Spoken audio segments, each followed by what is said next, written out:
All right, this is part 4 of our paint application.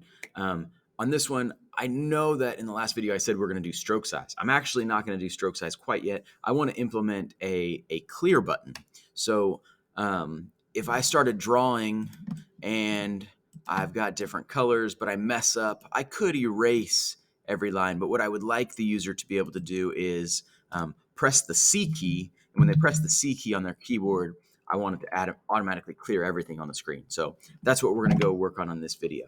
And to do that, since we have mouse interaction when the mouse is pressed, we're going to go ahead and build a new function that's called key pressed.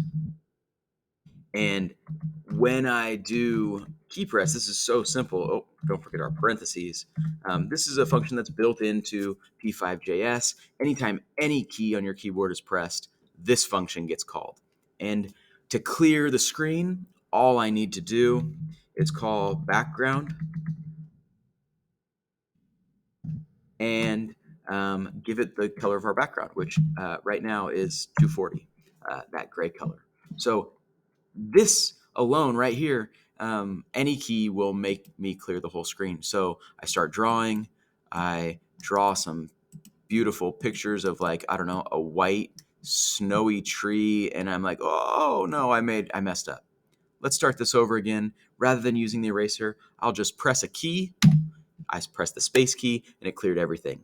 Now, right now, any key, it didn't matter what I do, whatever key I press will clear the whole screen, which is good, but I'd like to be more specific, because then if the C key clears the screen, I could make other keys do other things. Like I could make the 1 key be the stroke size, and I could make the 2 key be the stroke size, or 3, 4, right? So I could increase my brush thickness with the number keys. So let's figure out how to do a key. It's a conditional statement, right? When the key's pressed, what I want to do is I want to check to see if a specific key is pressed. So if key equals, and then we're going to throw in a letter. So if the key that I pressed is the C key, so this gets called whenever a key is pressed. Now I'm checking. If the key was the C key, change the background 240. So I click here. I've got some drawings that I maybe messed up on, and I want to clear. If I hit the space key, nothing happens. But if I press the C key, they all delete. That looks great. This video's been fairly short. Let's go ahead and do brush size as well. To be able to change the brush size, up here, we have a variable that stores the brush color. If we want the brush size to change, brush size has to have its own variable. In the setup, we set the brush color right away. We should do the same for the brush size. Brush size equals, I don't know, I think our starting size is 2. So default brush thickness. Okay. And so I declared a variable above, a global variable, and then in the setup, I gave it its initial value. The only difference is now in my draw function, I have this, if the mouse is pressed, set the stroke color, or set the stroke to the brush color. Instead of using the 2, I want to use my variable brush size. Okay, so that looks pretty good. I didn't actually make it change yet, though.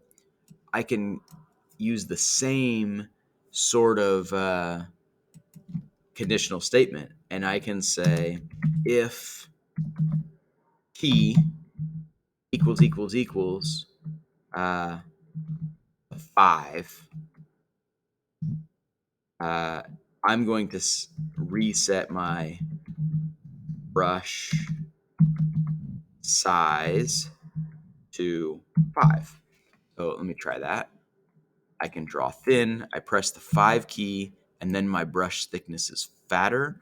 We got some weird stuff going on up there, Maybe you want to add some more keys. I can't change it back. There's no way for me to change it back yet. So maybe we want like a series of these. If key equals 5, if key equals 1, if key equals 9, we change to different brush sizes. That might help. So you probably want to add some more so that we could change the brush thickness back. But that's pretty good. So we got a C key to clear our screen. We've got an eraser that we could erase specific parts of the line. C key to clear, or we could press the 5 key to go to brush size 5. If we copied the same thing and did, if the, I don't know, 2 key, we set the brush size back to 2. So now we can go change it to thick, change it back to thin, and we have those different brush sizes. Obviously, you can add more if you want. I think that's pretty good for our first paint app. Thanks.